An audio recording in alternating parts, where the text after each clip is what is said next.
Hey guys, welcome to Ion Cricket. I'm here with Adil to review the South Africa versus Bangladesh game and the New Zealand versus West Indies game that took place recently in the T20 World Cup. Two very close games, and I think it'll be very exciting looking at both of these games. But before we get to that, we want to go through the scenarios for each group and thinking about who's going to qualify for that vital Super 8 that are going to play soon. Adil, would you like to start off with Group A? What are your thoughts on the who's gonna qualify, USA or Pakistan? What do you think? So Group A, it has been really entertaining. I mean, when you before the tournament, if you see the how the group stacked up, it was like, oh, India and Pakistan have got a really easy draw. That was the impression, right? Because they had Ireland, USA, and Canada. But look where we are at the moment. Pakistan are in the brink of being eliminated in the group stage. India, of course, have already secured qualification. They've won 3 out of 3. They just have one more game against Canada, and doesn't matter what happens, the result, they'll anyway qualify. And their group in the Super 8 stage is already confirmed because of the precedings. So India are already in and they are part of Group 1. USA, man, their win against Pakistan really, lit up the World Cup, and even their first game against Canada, the way they won the game coming from behind. So they've definitely lit up the World Cup, and they have a really good chance of qualifying for the Super 8s in the expense of Pakistan. So all they have to do is beat Ireland in their next game, which is also their last game. But for Pakistan, again, even for Pakistan, it's the Ireland game that is remaining. They just need to win it, and win it with a good margin, so that win it with a good margin and expect USA to lose against Ireland. So if you look at the schedule, the first match out of those two is USA versus Ireland. So Versus by the Ireland. time that game finishes, Pakistan will know if they still stand a chance to qualify or if they don't.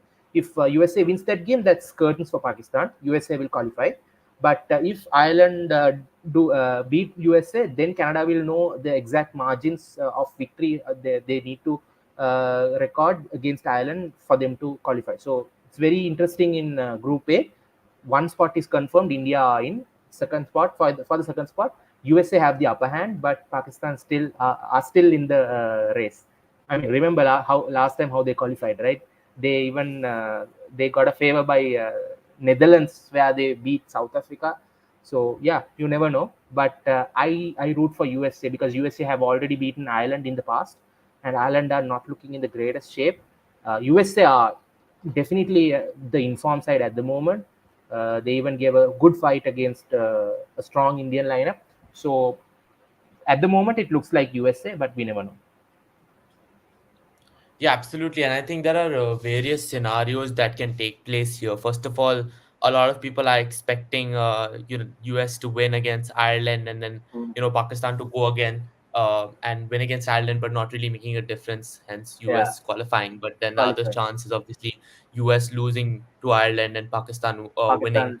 Uh, yeah, and then there's the scenario that US beats Ireland and Pakistan loses to Ireland, but that again won't really make a difference. Won't really make a But difference then in terms the of scenario that qualification, but that will make things worse yeah, the for scenario Pakistan. that yeah, the scenario I would like to vouch for, or I would like to point out as a possibility, that a strong Yeah, possibility is that even if US does lose to Ireland, there's no guarantee that Pakistan beats Ireland. correct. Exactly, exactly. uh, So that's a great point. Yeah. but yeah, at the So if same time, if Ireland wins US both do games, lose. yeah, if Ireland wins both games against USA and Pakistan, they'll end up with 2 wins. Pakistan will be eliminated with just 1 win. USA will be tied with Ireland on points with 2 wins, and assuming Canada to lose against India, then it will be either Canada, it will be either USA or Ireland. Whoever with the better run rate will qualify. Yeah, so even Ireland has a Yeah. chance, but they have to beat two teams like USA I and think Pakistan. it's a very low chance considering the large margins with which they have lost. They have a Yeah, minus 1.712 run rate. So I don't think Ireland are going to yeah, qualify. But at the same time, if US does lose to Ireland, then Pakistan does have the upper hand. because Correct. they have the higher net run rate. So Yes.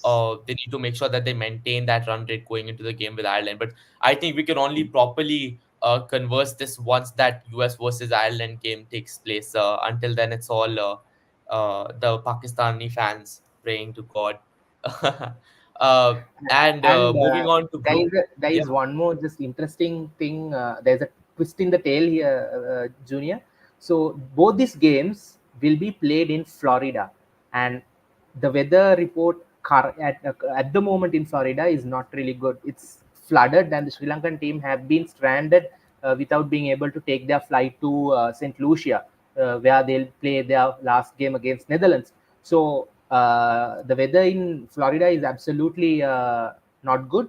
So it's the if the three games, so there are three more games scheduled to be played there. These two games, Ireland, USA, Ireland, Pakistan, and India, Canada. So if the rain persists, we might see all three games being washed out, which will help USA qualify because they have already won two games and Pakistan have only won one game so far. So still that favors USA, but we never know. yeah. Just talking about the rain in general, there's a game going on currently, Bangladesh versus Netherlands, and I think Yeah, there was a chance of it being washed out, helping out washed the out, Sri which Lankan is fans. what But the game just unfortunately for started. Sri Lanka, that game has begun. Just an update on that. But still, But we never know. yeah, a game constitutes only once both teams bet on it, right? Second team needs to bet at Yeah. least 6 overs, so we never know. Let's be hopeful. But we'll get to that once we come to Yeah, Group D. Group D. Okay, Yeah. moving on to Group B. Australia has definitely dominated this group. Adil, the way they beat England was also quite convincing, I feel. But it's interesting to see Scotland at that number two position. And they have performed quite well in this World Cup. They haven't lost a single game yet. England, on the other hand, is not looking good for England. They need to make sure that they win the next two games against Oman and Namibia. And Scotland versus Australia, that's going to be a very interesting one. If Scotland is able to create an upset there, Adil, then we might see them qualifying for the Super 8. Exactly. So, I mean, if Scotland beats Australia, it's going to be curtains for England, regardless of how well they perform against Namibia and Oman. But so that's towards the end. That's the last game of this group, Australia Scotland. Before Yeah. that game, we have the England Oman game, which will start tonight at 12:30 a.m. Indian Standard Time, and then England will take on Namibia again. Just before the Australia Scotland game.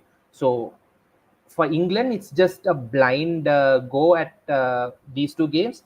They don't know what will happen in the Australia game. So all they can do is to go hard at Oman and Namibia and make sure they win those two games as like with a as big as with a big margin as possible, and then hope Scotland doesn't upset Australia. And as I was telling you before the show began, so there is some interesting conversations happening in these press conferences as well. So Josh Hazelwood was asked, would you rest your players for this game, because the game doesn't matter for Australia, right?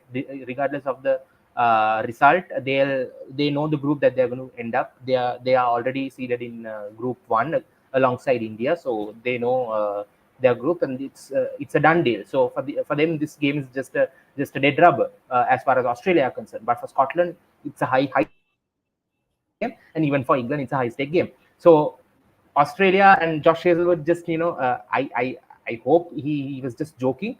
He said if we have a chance to knock out England, why wouldn't we use it? He said something like that, not in the exact words, but he said something like that.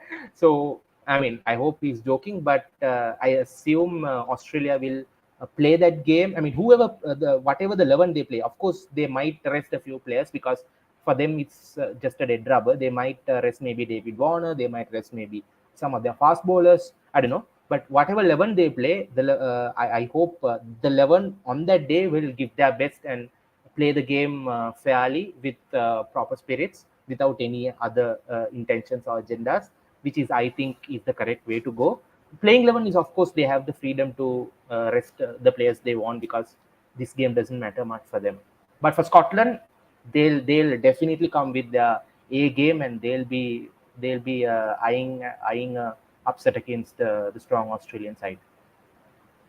Scotland have been brilliant, Yeah, Adil. But one thing I wanted to mention was that even if England win the two games against Oman and Namibia, and let's say Scotland loses against Australia, which is the likely outcome, even then, net run it's rate. not confirmed that England, yeah, it's not confirmed that Yeah, England do qualify for the Super 8 because exactly.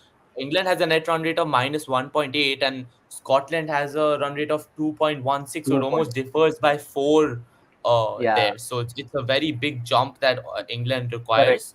They need to correct. make sure that today they beat Oman with a healthy Yeah. margin and they go on to beat Namibia So in a similar margin. all they can do is make sure to win these two games with good enough net run rates, which puts Scotland in a position where only a win can help them go past England's net run rate. So that's what they should target. I mean, forget the numbers. Just go with a demolishing mindset. Go to the go and give the killer punch to the two associate teams. So England is definitely capable of doing that. They have this. They have the big players. They have the hard hitters. They have the bowlers. They've plenty of experience playing in various leagues and various tournaments. They are, of course, the defending champions. So uh, on paper, I would back England to do that. But cricket is funny. T20 cricket is even more funny. So you never know what will happen. Yeah, absolutely, and I just think it's not gonna be easy for England to bump their net run rate up by about those 4 points, and this league is definitely gonna be very suspenseful with that, as you said, Scotland Australia game happening towards the end. So until the end, we won't know who has qualified for the Super 8.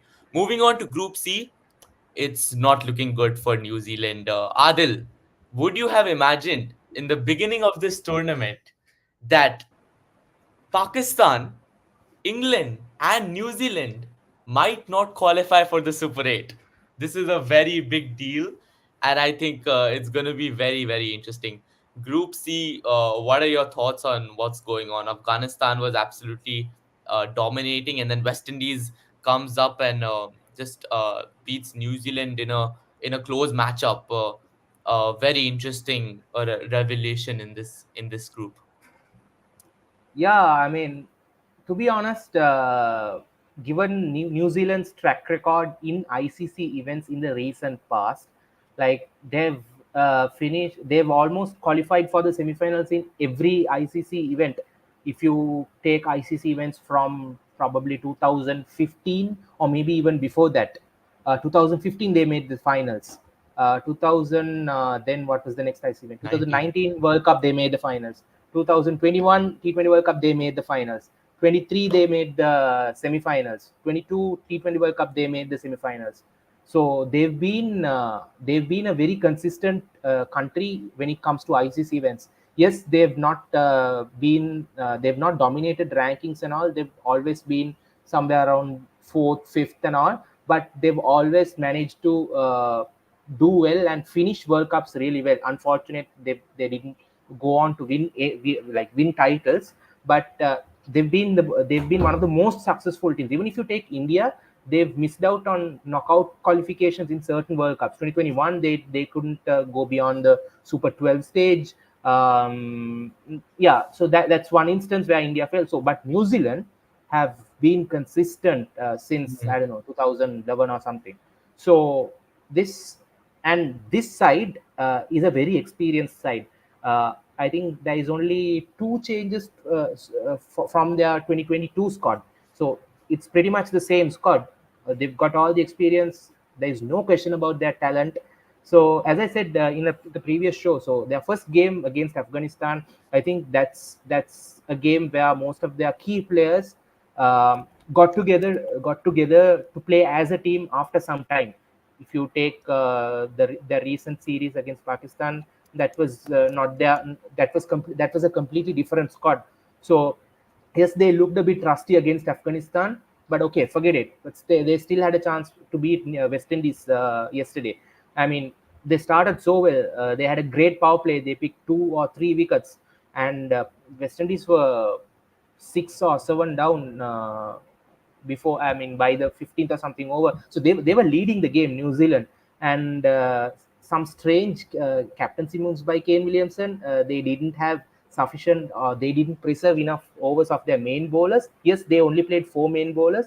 They used Daryl Mitchell, Glenn Phillips, James Neesham, and Rachin Ravindra as their fifth bowler. So I think they could have managed them a bit more better. Santner and Mitchell, Daryl Mitchell bowled the 19th and 20th over, and Romario Shepherd, not Romario Shepherd, Sherfin Rutherford scored nearly 40 runs in those 2 overs, which helped them Mm. get to that 150 odd which they got, which is not a good score, but a decent enough score to put up a fight. And I honestly back New Zealand to chase that down. West Indies bowling is fine, but they are not the best bowling attack. Uh, keeping If you leave out their two spinners who are like really top class, their pace attack is decent. They're not an Australia, or not even they don't even come close to any of the good pace attacks. But that pace attack Pakistan. troubled. Yeah, I mean, Pakistan, of course, they are on the higher tier. But I mean, West Indies pace attack, I wouldn't rate them. But New Zealand batters, with all the experience, with all their past records, I mean, it was so surprising to see them failing against this West Indies attacks. And of course, the spinners did so well. They lost some wickets to the spinners, Moti and Akil Hossain. They are definitely top class. Those two are the main bowlers who are, driving this West Indies bowling attack. But yeah, Yeah. very unfortunate for New Zealand. But all they can hope is their fellow uh, uh, East Asia Pacific member PNG to beat Afghanistan and do them a favor, which is like a big ask from PNG. But you never know. I mean, they themselves got absolutely trashed by Afghanistan. I don't think there's even a chance of PNG coming close to beating PNG, but Afghanistan. yeah, I but think, that's the uh, only way New Zealand yeah. can qualify. So New Zealand is basically out of the league. So is England's chances are not looking good. Pakistan is more likely to be out than in. But just talking about this game specifically, I think it was a very interesting game in terms of how the first innings played out. At one point they were 58 for 6, and Russell came in at number 8. So although they were 58 for 6, I understand why some West Indian fans at that point might have been like, okay, we stand a chance. Russell then goes on to hit two fours at wait, sorry, two fours and a six, and then Yeah. proceeds to get out. After that, I don't really think West Indian fans would have clung on to any sort of hope at all. But at Romario 95, Shepherd is a able yeah, hitter. Romario Shepherd, absolutely. In the IPL, Yeah, he did come through, but yeah. I don't think they were hoping to cross that 120 mark, especially when you're when you Given lose the Russell number of wickets, yeah, after absolutely had 70 odd runs, and yeah. then until that 19th over, Adil, when they were 95 for 7, Shofin Rutherford at 19 runs, run a ball 19 runs, and that's when the pace of the game absolutely changed. So when you talk about poor captaincy here, and I can't believe I'm saying this about a guy like Kane Yeah, Williamson, Kane Williamson, uh, absolutely. but bringing on Daryl Mitchell for the 19th over, it's such a crucial point. Maybe he did not. Maybe he definitely underestimated the power hitting ability of Rutherford, but also poor management of his bowling order, because Yeah, man. when Because your he two had no stellar other option. bowlers Bolt Yeah, and Saudi both, I think, had balled out their 4 overs, yeah. Even and Lockett was also. he went with Daryl Mitchell. Yeah, Very poor decision in hindsight, with Sherfin yeah. Rutherford hitting him for 19 runs. So brilliant. And I think you have to give Rutherford some credit, not only for what he did at the end there, but because I think while he was on strike, West Indies lost 3-4 wickets, and 3-4 big wickets. Hmm. And he kept his cool at the other end. He backed his ability to score those runs in the last couple overs. and he just waited for New Zealand to make that mistake, and he took on the weak bowler, and Correct. he really succeeded there. So I think the complete credit for West Indies winning this game should go to Rutherford. And 100%. even I would say that this pitch was not ideal for batting, Adil. I would say that actually Yeah. a lot of the time there was a lot of uneven bounce and a lot of balls kept low, especially for Bolt and Saudi, which was why they were succeeding. Obviously, Bolt was brilliant in that power play as he is normally, but the bounce helped him, especially the vertical bounce, and it stayed low. Sometimes there was also some horizontal bounce. Mm. Uh, but I think just that brilliant cameo from Rutherford. I don't even think you can call it a cameo because he went from 19 runs to a 68 within those 2 overs. So just some stellar batting over there. Other than that, I would just like to point out that you're completely right in saying that uh, West Indies don't have one of the best pace attacks in this league, but I think they have a very deadly up and coming off spin duo in Gudikesh Moti and 100%. Akil Hussain. Yeah, both of I'd them are admit world class. When Akil Hussain first came into the West Indian side, I remember it was a ODI series against Australia, and he got taken to the fences multiple times in that series. He was not successful at all, and I think that on the other end there was a Fabian Allen, who was much more, successful with the ball. And I was just thinking, Akil Hussain is the clearly the weakling in this bowling lineup, but. Wow, you talk about a redemption story. On the other hand, I saw Obed McCoy come into this side as well, and he Right. absolutely surprised me with his unique pace variations, but yet he didn't make the playing 11. So Yeah, Akil so I think Hussain has McCoy cemented made it his as Jason Holder's injury replacement, right? Absolutely. I think that was quite surprising to me because I had initially backed Obed McCoy as the next Dwayne Bravo, but Akil Hussain has kind of shown him to be even better than these high potential youngsters that are like Obed McCoy or even other players. Even experienced veterans like Roston Chase. I think Akil Hussain has cemented himself as the best spinner in this lineup. I'm going to go ahead and say it, even though Moti got 3 wickets in this game. Yeah, His true. line and length was brilliant. From that very first ball to Conway, which was spot on and almost LBW to get Conway on a golden duck. He was just spot on with his line and length. And Moti, on the other hand, also good with his line and length, slipped up sometimes, that's why he was able to cover for that with his amazing spin, the amount of spin he was getting. And I'm not only talking uh, about these two players' skills and their ability to ball well in pressure situations, but I'm also talking about how this next section of the tournament is going to be completely held in the West Indies, where we're going to see some good spin bowling conditions. So it's going to be tricky to face these two, definitely very tricky. In this Brian Lara Cricket Academy Stadium, the amount of spin Moti was getting was just unbelievable. I think it was yeah, Daryl Mitchell, who he bowled over with that almost ball of the tournament, I would say. Just an amazing ball. Beautiful. So stellar bowling by the two spinners. Yeah. And one more point that I would like to mention is West Indies gave New Zealand multiple opportunities in this match Mm. to redeem themselves. Two dropped catches, Finn Allen and James Neesham, but both catches were shortly followed by both those batsmen throwing their wickets away. So I think both of them were given second lives, and both of them just gave it away. Didn't see that fighting spirit, that that want to win the game and want to win the World Cup. Didn't see that motivation from New Zealand throughout this World Cup. I mean, they've only like played a couple matches, but still, I think in a tournament like that, you need to you know set your mindset and create that atmosphere in the team from match one, and that wasn't there in this New Zealand side, which is why I think they're not going to qualify for this for the Super 8 of this tournament. um Other than that, I would like to give credit where credit's due. Glenn Phillips tried his best, but it was too late in that second innings because of how poorly the top order played. They just simply gave their wickets away. Kane Williamson, Ravindra, Mitchell. all of these players. It was There were just soft dismissal after soft dismissal. So Glenn Phillips and Santana at the end there with the three sixes couldn't really do much to save New Zealand.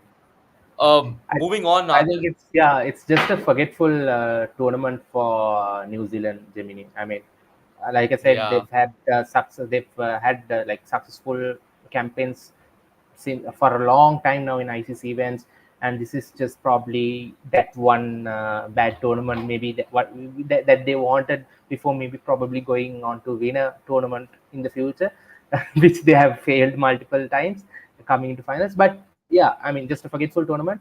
I think we saw even England having a disastrous 50 over World Cup last year in India, but still they are a good team, right? They have some quality players, so it's I think it's just that kind of tournament for New Zealand. Even India had a disastrous 2021 T20 World Cup, but still they had some probably more or less the same set of players played that World Cup. Uh, it can happen for even for good sides like New Zealand, and even for a absolutely. great captain like Kane Williamson. Yeah, and I was just thinking, Adil, you mentioned from like 2011 they have succeeded in cementing a place in that top four every time it has come to an ICC tournament. But I would say that this time they had an 11 that was the most exciting to me out of all those squads that they've had in the past, especially because of that addition of Rachin Ravindra. I know he didn't play that game Finn against Allen, Afghanistan, yeah, but Finn Allen, when he came into this side for this game against West Indies, I was really looking forward to watching him because he had a stellar IPL. And you have Devin Conway, Ravindra, then you have Williamson, Mitchell, Phillips. That team on paper looks absolutely amazing, and it's up there with the Australian team, the Indian team in terms of quality on paper. quality, But correct, just poor luck, I would say. yeah, We pointed out. I think all of us just pointed out that the Afghanistan game was an anomaly, anomaly. Like, yeah, sorry. yeah, this entire But tournament is for that. I think it was just unfortunate because Yeah.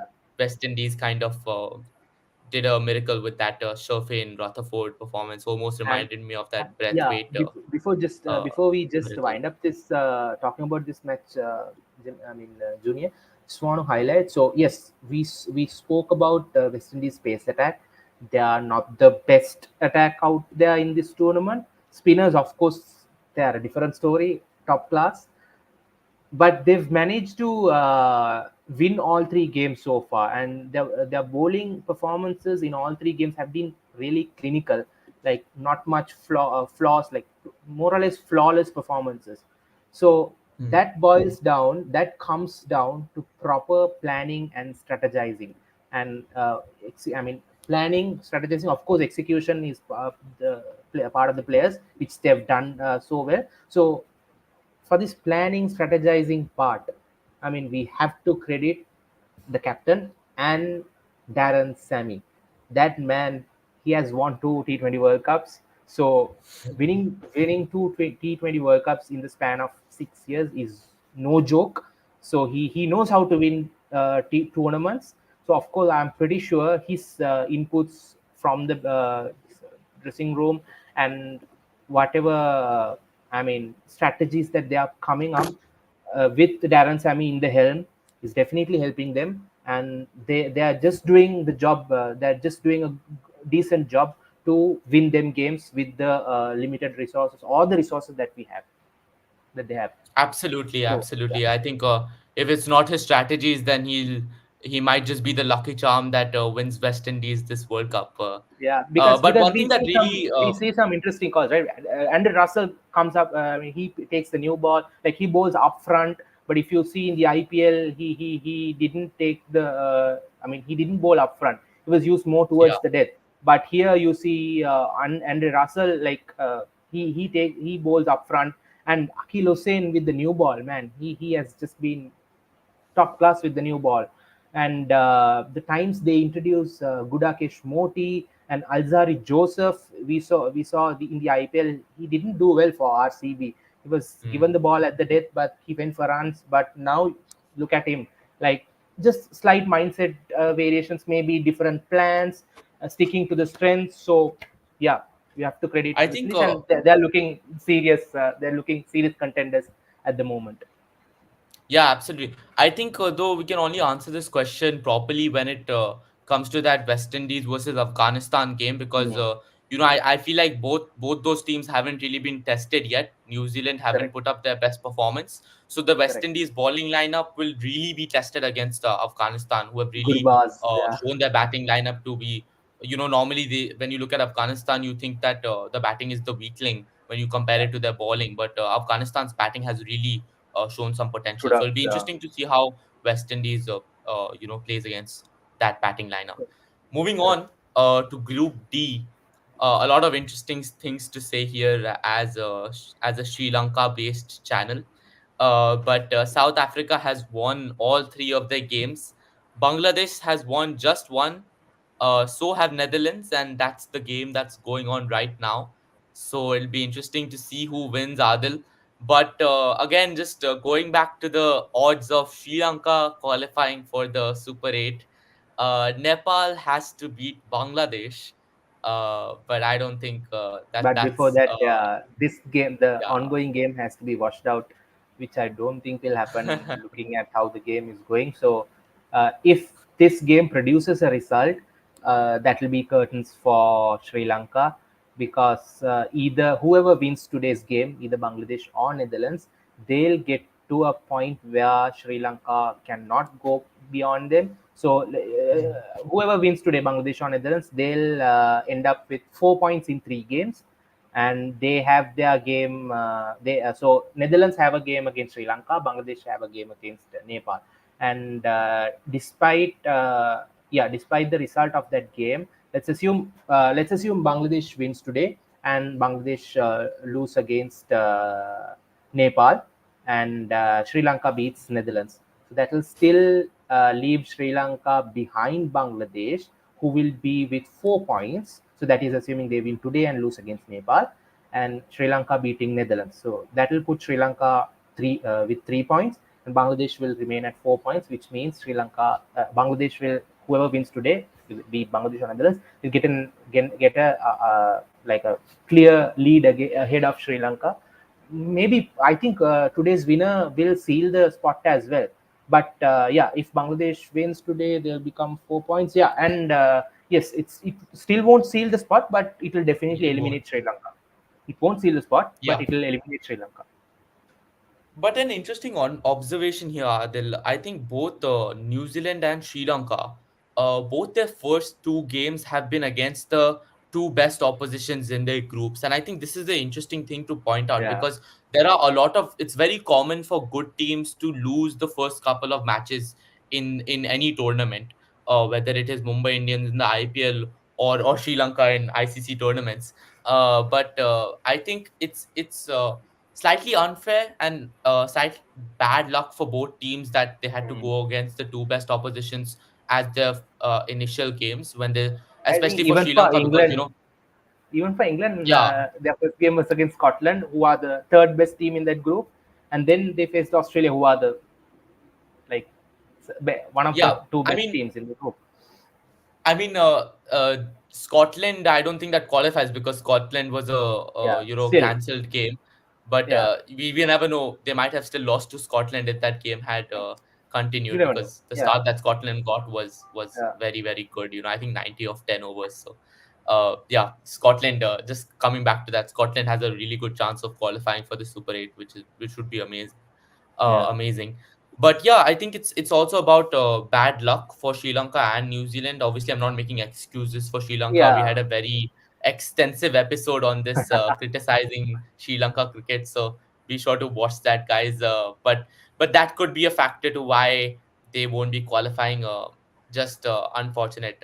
And Sri Lanka, they spent only 6 months preparing for this World Cup, so they mm, desperately needed the first couple games of this World Cup as well to figure out those combinations. So maybe going up against a Netherlands or a Nepal in the first through, or actually even if they would have gone against Netherlands, it wasn't guaranteed because I believe they yeah. lost to Netherlands in the warm up game, right? Uh, Yeah, so so I it's think that's the beauty of a World Cup, right? I mean, hmm, see, if you look at let's take the FIFA World Cup for an example. So they always start with groups of 4 teams.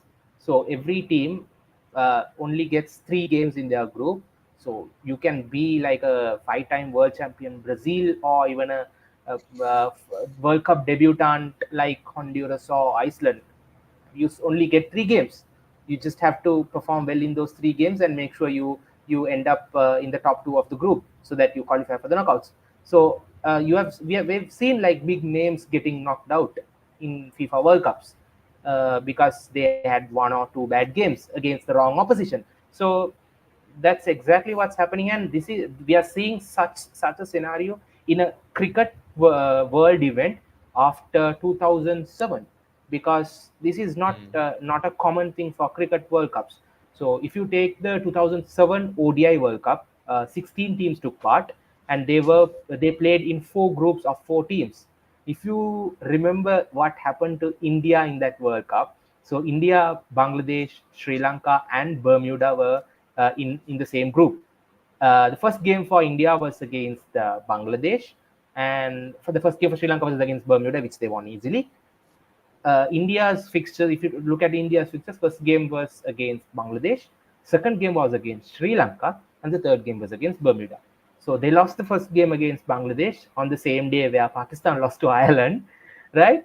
And then they came to their second game against Sri Lanka, which was a must win for them, but not a must win for Sri Lanka, because they had 1 win under their belt, and the next game was against Bangladesh, which they were expected to win. So India had lost against Bangladesh, and they were up against the next best team in that group in a must-win situation. And uh, unfortunately for India, they lost that game, and that was the end of their World Cup. So they just had one consolation game against Bermuda, which they like thrashed them, scoring 400 odd. Like they just thrashed them. But so I mean, that was the last time where we saw a 16-team ODI World Cup, and then they pruned it down to 14, 2 groups of 7 teams. 2015 also same format. 19 they pruned it down further, 10 teams. 2023, 10 teams. So when it comes to 10 teams or even 14 teams, where you have 6 games in the group stage, you have some room for error. You can have a bad day, or even 2 or 3, and you can still end up qualifying, because even if you take the 2011 and 15 World Cups, you only had to make the top 4 out of 7. So you can basically afford to lose around 3 games. Hmm. So we are going back to that same format in 2027. We are going to have 7 teams, 14 teams, 2 groups of 7. But I'm not sure. But according to what I've read and heard, it's not going to be a quarterfinal stage after the first round. It's going to be a Super Six stage like we had in 2003, where 3 teams from 2 groups qualify for the second round, and they play like a Super Six thing, where they carry forward the points, and they play the teams that qualify from the other group. So that's going to be a bit different again. So again, they are giving more chances for teams to make errors. Like you already have a 7-team group where you can afford to lose a few games, afford to have a few bad games, and then you're going for a Super Six, where out of 6 you'll I don't know if they play a semi-final or a final, but anyway, you get that room for error, right? But Yeah. that's more of league style, right? The IPL, of course, you Yeah. can lose 6 games out of your first 7, and then win some 8 or 9 games at a stretch and make it to the playoffs, like RCB did this time. And that's not the Yeah. first time in the IPL history. Maybe that's the biggest streak of winning games. But in the Losses. past, we have Yeah. seen teams coming back from bad starts and even going on to win the title. So that's more in leagues. I think that's a quite common thing in even EPL and these football leagues around the world, because you play around 10, 15, or even 20 games in a league. But when it comes to World Cups, I love this format, and I think they should stick to this format going forward. And I personally think they can add 4 more teams as well and make it a 24-team T20 World Cup. But I don't think they'll do it at least until probably 2028 or 2030, because they want to try play continue this format for a few more editions, which is totally fair. But even the ODI World Cup, I believe, should be made a 16-team affair or even a 20-team affair like this, and we have to go into these groups where there are 4 or 5 teams in a group, and an upset where the moment an upset is caused, losing team starts to sweat. Because now, if you give one last example before I wind up, the 2023 ODI World Cup, Afghanistan beat England, they beat Sri Lanka, they beat someone else as well. Uh, a team where they beat them for the first time in ICC. They almost beat Australia. They almost beat Australia. They came very close. Uh, yeah, so Yeah, they had a great tournament. Imagine yeah. that was a 4 team group, or even a 5 team group. 3 wins and they'll qualify. So that was so unfair for a team like them. Of course, they lost against India. They lost against Australia, and they like I think they even beat South Africa. I can't remember anyway. So that's my point. So I love this format. So yes, scheduling can favor some teams, can be uh, disadvantages for certain teams. That's something you have to take. Of course, the crowd pulling teams like India, Australia, England, they kind of get better schedules because I understand ICC, they are conducting these tournaments to make generate money. That's the whole point of having an ICC event every year. If you look from now onwards until probably to 2030, you have an ICC event every year. So that's the whole point. That's why they always group India, Pakistan in the same group. Now they've also started to group Australia and England in the same group because they think that's another game, and also they won't just uh, expect Sri Lanka and Bangladesh to be grouped in the same group as well going forward in all ICC events. So that's another rivalry that is coming up. But anyway, so this is how it works. I think teams have to adapt to this, expect this, and you're given the fixtures some time ago, right? It's not that you knew the fixtures just last week. You know the fixtures. You know you're playing this team here on this day. So if you're planning for the World Cup, better prepare for it as well going forward. So I don't think teams actually should complain about that because that's how it is. That's how a world tournament is, whether you like it or not. Yeah, definitely not something to complain about, but it's Correct. definitely a pattern, as you pointed 100%. out with your Yeah. various examples. Very, very brilliant analysis there, Adil. But just tracking back to that 2007 World Cup for India, I think we fielded our best 11 for that Oh World my Cup, God. Yeah. and such That such was high hopes. that was a But star-studded just adding on to the squad. point about unpredictability, Adil, that team went on to lose horribly in that World Cup, and such a horrible performance by them. But then a team of complete newbies and youngsters enter the first edition of the T20 T20 World World Cup Cup. and Yeah. win. So it's really unpredictable what can happen. Cricket is definitely a funny game.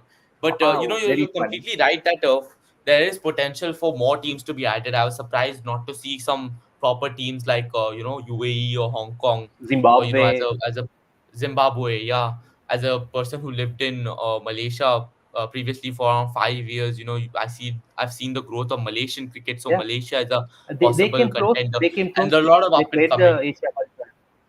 Yeah. Yeah, absolutely.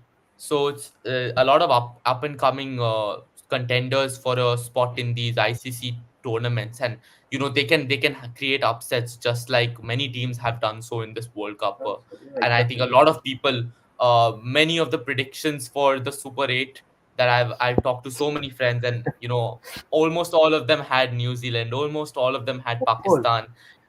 In their top four, in fact, they had Yeah, both these teams. exactly. So it's And even shocking not England. to see Even them. England. Yeah, Yeah. England is a big one. Yeah, Yeah. yeah. But just talking about that game that took place recently, South Africa versus Bangladesh. Hmm. Very very close game, Adil. I think it was around. Let me just get that game on the screen. Until then, just feel free to give your thoughts about the game.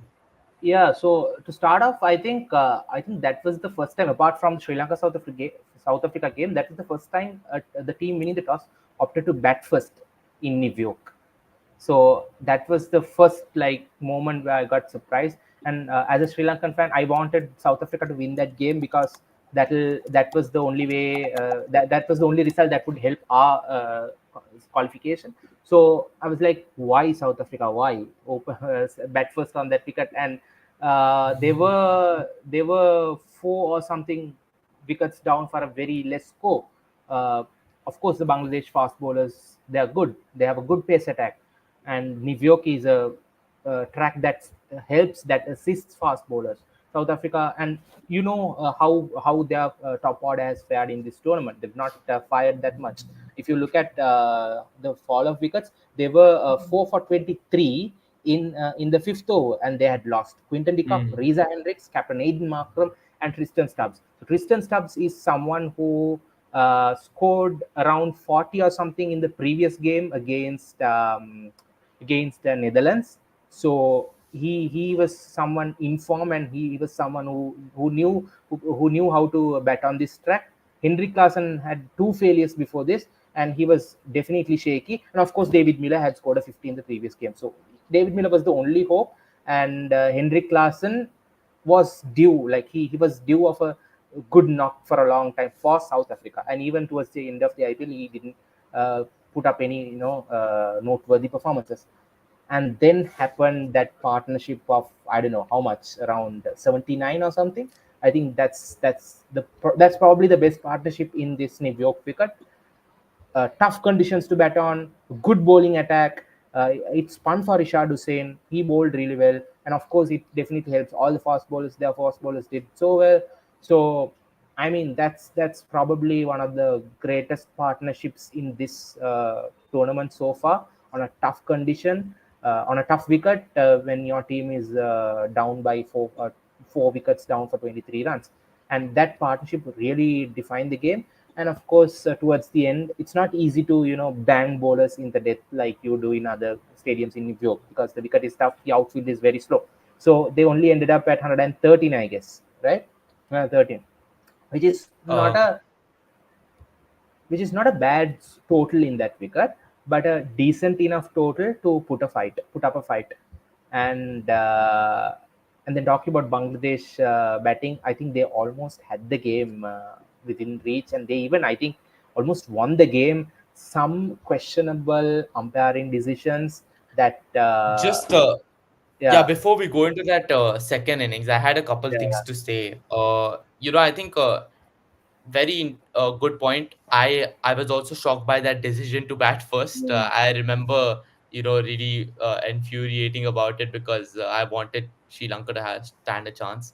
But I think it's a very strong statement by South Africa to bat first and then win against a formidable side like Bangladesh.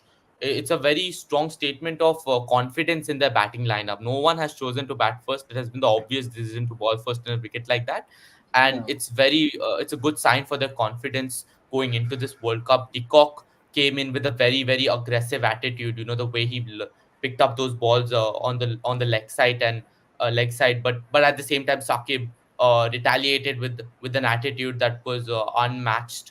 Bowl, the way he got those two wickets of the openers was just mm, amazing to watch. So big wickets, and then Taskin also, not only the Markram wicket but also later on the Klassen wicket, two big wickets for Taskin. So Bangladesh bowled well as well, to be fair. But at the same time, South Africa's middle order from the beginning of this tournament, I know you can't really judge it based on yeah, numbers, are there? completely. I believe, like, Klaassen, although he might not have had the best starts in terms of numbers, I think he's still been able to play that kind of anchor role in a game or two. And I think that middle order, Stubbs has definitely been very successful in playing that anchor role and keeping the batting innings together, which is ultimately what you have to do. You need to make sure that you survive the 20 overs on a pitch like that, and the runs will come. So the middle order has done really well and shown themselves to be really reliable on a pitch like that. Today it was Klassen and Miller. Previously it has been Stubbs. So Miller definitely showed potential, and Klassen built the innings that was the leading innings for this match. Um, so that was a very good sign for South Africa. At the same time, as I said, uh, uh, Bangladesh bowled quite well as well. So 113 was looking like a very tricky total. I felt like from where they started, 113 was brilliant because it was looking like they weren't even gonna pass 100, but that's been the case in a lot of Yeah, matches. So yeah, yeah. Just moving on to the second innings, I'll come to you. I'll just give my thoughts quickly. yeah, Hridoy, I've said previously, Hridoy is my favorite batsman from this entire batting lineup. The way today he hit uh, Jansen, I believe, he punched him down the ground, straight drive for four. It felt like he was playing a test match and he'd already faced 200 balls, Adil. It was like, wow. It is like he's calm, he's collected, he's just focused on timing the ball, playing normal cricketing shots, and he's getting the success that he needs. 37, 34 balls. He gave Bangladesh a fighting chance. Similar start for Bangladesh. That top order hasn't clicked yet. Hassan, Shanto, Litin Das also, in fact, one of the best batsmen in this batting lineup. None of them. Shakib, with his experience, that top order is yet to click. But Hridoy has been the consistent factor in this lineup. So I believe they will qualify for the Super 8, and it's important for one of the other top batsmen in Bangladesh to step up, whether it's Mahmudullah, whether it's Litin, whether it's Shakib, and create that partnership with Hridoy. In this case, it was Mahmudullah, but I was really expecting more from Mahmudullah. Bangladesh had a solid chance in the end there, man. Like, we will decode the end there later. I'd like to get your thoughts on that innings, though, from Bangladesh, the initial, and as well as that also South Africa's bowling. yeah. So for them, I think like yes, they struggled to chase down 123 in a good wicket with a brilliant outfield in Dallas against Sri Lanka. So I Mm. honestly didn't give them a chance. Like I honestly thought, okay, South Africa had scored enough, and their fast bowling attack is really good, and this wicket actually suits them. And as expected, the fast bowlers troubled him. Rabada, Nokia's short balls were like top notch, too good for Shanto and even the experienced Shakib Al Hasan. But the way Litton Das got out, I mean, that was such a juicy ball from Maharaj. I think that was his first ball of the spell, like a warm up delivery. He just tossed it up and it was very full. He could have like lofted it to anywhere, but he just picked up the only field that had extra cover and he played it straight to him. So there were some like giveaways for South Africa as well, but they started really well. But the moment Ridoy and Mahmudullah got together, so they were how much? Four down for 50 runs when those two got together, and they still needed around 63 in 10 overs, which is getting a bit difficult. And but still, I backed the South Africa. But the way Ridoy and Mahmudullah batted, as you said, Ridoy looked $1 million. It was like you said, it was like he was batting on I don't know 100 or something on a test match, where he sees the ball like a football and wherever, whatever he intends, just he plays the ball easily. Yeah, He was looking just to unstoppable. quickly Yeah, just to quickly Yeah, add in about Hridoy, you mentioned how Maharaj bowled really well. He's been bowling really well for a off spin on a wicket like that since the start of this tournament. But Hridoy hit him, creamed him for two exactly, sixes. One of them being exactly. a slog sweep over Cow Corner. Slog Brilliant. sweep, yeah. The way he played Maharaj was, I don't think anyone has played Maharaj like that in the first couple Uh, games. and Go the on. best thing about him is he plays both spin and pace equally well. So you can't Yeah. opt out and say, okay, he's weak against this bowler or weak Mm-hmm. against this. Like he plays spin well. He plays both right arm and left arm pace. I have not seen a particular weak point of him. So he has faced Mm-hmm. whatever bowler who comes at him, he has faced them really well. And he has a really good defense. He attacks well. He rotates the Yeah. strike well. He has a wide range of shots. Like he can play to any region. So he's definitely a gem for Bangladesh, and Bangladesh will expect a lot from him going forward in all three formats. So yeah, so Hridoy, he was looking great, and then that turning point, those two decisions from the umpire, I think those two really cost the game for Bangladesh. If not for those two, I think Bangladesh had the game in their hands. It was them. It was their. It was just they've already kind of won the game. It was just a matter of making those singles, but those two. I mean, just let me elaborate those two umpiring decisions again. So for anyone who couldn't, I mean, notice it during the game. So there was this over by Rabada. I can't remember, was it Rabada or Nokia, a fast bowler, maybe Otnil Bartman. So it hit the thigh pad and it ran down for four. South Africa appealed and the umpire gave it out. And Bangladesh straight away reviewed, and it seemed like it was missing the stumps and it was overturned. But you know what? The four which they deserved to get, the four leg buys, those 4 runs were also reversed, because the moment the umpire rules a batsman out, that ball becomes dead, and doesn't matter if it goes for four or whatever happens, it doesn't count. So the ball becomes dead the moment the umpire rules the batsman out.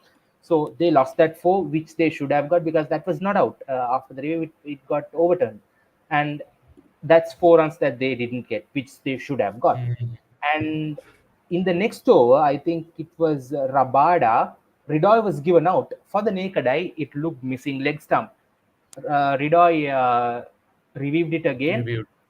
He reviewed it again. Unfortunately for Bangladesh, it was the umpire's call. So for the naked eye, it was definitely missing leg. But that's. I mean, you can't blame the umpire for that. That's well within his authority to give that out, and Yeah. he just gave it out, and it was out. For that was very unfortunate for Bangladesh. They lost 4 runs at a crucial stage, and also they lost their best batsman at that point, who clearly was looking like he will win the game for Bangladesh. So those two Um, decisions changed the game, I would say. I would slightly disagree with you there when you kind of paint Bangladesh as the victim, because you're absolutely right in pointing out that that those two decisions were unlucky for Bangladesh, but they were still very much in the game till the last ball, and I think it was because of their blunders that they ultimately didn't win. That last over from Maharaj was completely different to any over he's bowled in this tournament yet. That was a Yeah, horror over in terms of the wide that he bowled, and then to start off the over, and then he bowled, and then he missed the run out of Mahmudullah, the only solid batsman at the crease at that point in the game. If that had gone as it should have gone for Bangladesh, it was a easy win for them. Like at the end there, so it was this poor bowling by poor, I think poor over by Maharaj, but at the same time, moreover, uh, what to sum up that the horror of that over, there were two full tosses to end the over, and they needed six in two, and yet they couldn't win. yeah. To be So I fair, think the that was second that last, was wrong. The wrong yeah, batsman in that over. I mean, they to wanted Ridoy to be in to that over. no, I feel no, I would disagree. I'd say Muhammadullah has come in clutch for Bangladesh multiple times Yeah, in situations like that. He's like the finisher. Obviously, they would but like Hidroy, but Muhammadullah was on the I crease, think it was and too it much of an was the ask. 11 situation runs that was in required there. in that over. I mean, when it's 6 of 2, when you have a batsman like Mahmudullah, I just feel that the game is still in your hands. I felt like, first of all, the second last ball, Yeah, it I was a mean, full toss, and a lot of people would be angry at Mahmudullah for getting out to a ball like that. But it yeah, was a strategic low wide full toss. I think he could have hit it over cover for double, or he could have mm, even mistimed it, or it would have got him another ball to go for that six, because that second ball, that last ball of the over, was the ball that was destined to be hit for six, and it should have been hit for six. Unfortunately, Mahmudullah wasn't there to do it, but that last ball was and horror. It was a even straight full yeah, even toss. that catch from Aiden Markram, high pressure Brilliant catch at a catch. high pressure fielding position, Mm. at a like was like the tip of the iceberg in terms of pressure. And that man, that's I think that's what you call a captain's catch. You know, captain's knocks and captain's bowling spells, but I think that's a captain's catch. Held his nerve, Yeah. uh, high pressure fielding position, high pressure situation in the game, and all he did was held his nerve and just did what he knows. Worst case scenario, he would have dropped that and it would have gone for six. But Yeah, even after that point, even after that catch, they still made another blunder, and Bangladesh weren't able to win the game. So it was ultimately Bangladesh's fault, I believe. They had the game. If they would have won that game, it would Yeah, have yeah, been yeah. a big day for Bangladesh. Oh, I think yeah, because they have not beaten South Africa in any ICC event before this, I so don't that think would they have have. been that would have been a historic event for, I mean, historic moment for them, Hmm. and that even would have sealed them a Super 8 spot. No, maybe not, maybe, but that would have like helped the qualification scenario, because they have two more games against the Netherlands and Nepal, which they are kind of expected to win. So Yeah. you never know. But unfortunate for Bangladesh, and they are the ones to blame. And of course, those two umpire decisions. Yeah, yeah, absolutely. I think it'll be interesting. I'd get an update on just a quick update on the Netherlands versus Yeah, Bangladesh game. Bangladesh are 79 for 3 in the first 10 overs, and it's Kingstown in it's where is that? Kingstown in Saint Vincent and the Grenadines. I think this is the Yeah. first game in this stadium in this World Cup, and also the first ICC event in this particular island of the West Indies of the Caribbean. And this stadium has hosted international cricket before this, but the last international game they've hosted is way back in 2014 or something. So it's like a comeback of international cricket for this venue. So let me give you the exact date when the last game was played in this. When an international game was played last, yes, it was 2014 West Indies versus Bangladesh, a test match. So Bangladesh was a part of the last international game which was played in this stadium. So they are featuring in the comeback game as well. So I mean, it's quite special moment for islands like this. So Saint Vincent is not a like a main island in the Caribbean. Of course, you know Mhm. Guyana, Trinidad and Tobago, Barbados, and Jamaica are the four main cricketing bodies within the Caribbean. Jamaica didn't opt to or didn't bid to host any World Cup games this time because of some financial issues that they are facing at the moment. So Guyana hosted some games. They'll host one of the semifinals. Barbados is hosting the final. Trinidad hosted their first game yesterday. The West Indies Brian New Zealand Lara. Brian Lara Stadium, but that's not their main stadium in Trinidad. There is another stadium, I can't remember the name, but it's in Port of Spain. So that's like the historic venue where most of these test matches have been played in Trinidad. Trinidad has a Yeah. rich cricketing history. They've produced a lot of cricketers, and I think the most number of T20 superstars from West Indies. If you talk about like from the those days, Brian Bravo. Lara, Darren Brown, the Bravo brothers, yeah, exactly. So even Yeah. Sunil Narayan is a Trinidadian, I guess. So they've produced a lot of like cricket superstars. So a historic moment for them as well. Um, Hosting a T20 World Cup match for the first time. They hosted ODI World Cups in 2007. Yeah, so a lot of history. I mean, I think we can do a separate episode about that, talking about the Yeah. event and the history behind them. USA hosted an ICC event for the first time. And I think this is the first time an ICC event was played in a makeshift ground or a temporary ground. So New York hosted 8 games. There wasn't a ground in that Nassau County area before this. There was just a park, I think. So they put Yeah. up a stadium where they could Especially host for this 34,000 tournament. for this tournament, 34,000 spectators. They played some high intensity T20 games. Yes, the wicket was terrible, the outfield was awful, but they played some really close games. I think out of the eight, around 6 games went down to the wire, even including the Yeah. India Pakistan game where there was a record attendance of the stadium where the stadium was filled. So yeah, I mean they'll start dismantling that stadium now because the 8 scheduled games are over. So yeah, some interesting things happening around this World Cup. Yeah, I'm looking forward to some high-scoring games going forward, because now all the games will be played in West Indies apart from those 3 games in Florida, which is also a very old venue in USA. I think even Sri Lanka has played there against New Zealand some time ago. So yeah, Florida, yeah. Florida. Yeah, even India have played. I think Yeah. whenever they toured West Indies, Yeah, they they play. have. They have played some games in Florida against West Indies. Yeah, definitely. But still, like hosting a T20 World Cup in US, I mean, that never would have imagined that happening uh, in my lifetime. Actually, like wow, Correct. And the best part is wow, Adil, USA you just hit me performed with well. like you And the hit me best with part so is many USA interesting performed well. facts, bros. Yeah, no, and the best part of Brilliant, bro. As you USA said, hosting the yeah, World go Cup on. is USA doing well. I mean, it wouldn't have Yeah, made much of an impact if USA had lost all these games that they played.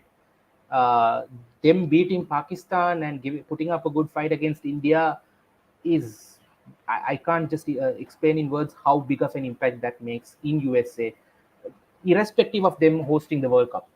More than them hosting the World Cup, those two performances play a bigger role. Of course, them coming in the US soil makes it even more special. So that's like a big very tick true. for this tournament. Amidst a lot of controversies, those are like I some mean, really even good in games. that game against India, bro, I know we're not covering that, but there were Yeah, some moments where US just like expressed pure dominance. You know, that wicket correct. of Yeah, Rishabh Pant by Ali Khan, that Ali first Khan, ball wicket of Virat Kohli by Virat Kohli. Netravalkar.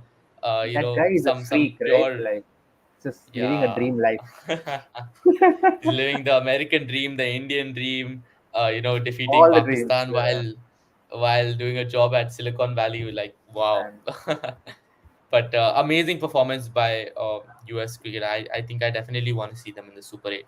Be interesting World Cup from now on. As I said, high chances that England, Pakistan, and New Zealand are left out. But at the same time, that makes room for some very interesting teams to come into the Super 8 and create an impact. So I guess we'll see in the second leg of this tournament that will take place in the West Indies. Spin friendly wickets. I'm hoping for some big performance by Pant and other batsmen that are looking at those pitches and licking their lips. I think we'll your see some favorite good Kuldeep batting will play a big performances now. part.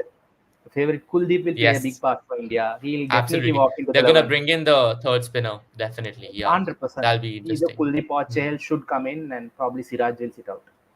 Maybe even both. Maybe drop Akshar Patel and bring in Kulcha. You know, or else why do you have Kulcha in the squad? Because you already Be have Jadeja. interesting Maybe what India drop does. Jadeja. Oh, I would just drop They could Jadeja. actually. One more Akshar.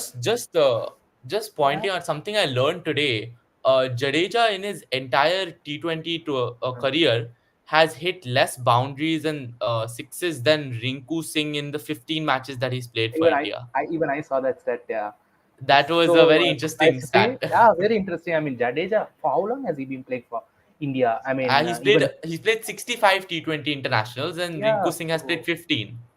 I think Jadeja might have even played the 2000 probably 14 or something, or even before that. Maybe he debuted those that period. So he has been playing for India for a long time. I mean, Ravindra Yeah, Jadeja is a very household name in. 65. Uh, yeah, that's a No, they very might interesting. actually do so. They might, especially because the prospect of Akshar Patel being promoted up the order if there's a batting collapse is there. So maybe Akshar Patel holds more value as a batsman to India currently. So we might see one of And those off his spinners being bowling dropped. is, I would rate him higher than Ravindra Jadeja at the moment on current form. True, true. Absolutely. But we'll definitely come back to review the rest of the big games in this tournament. And see you guys soon. Bye.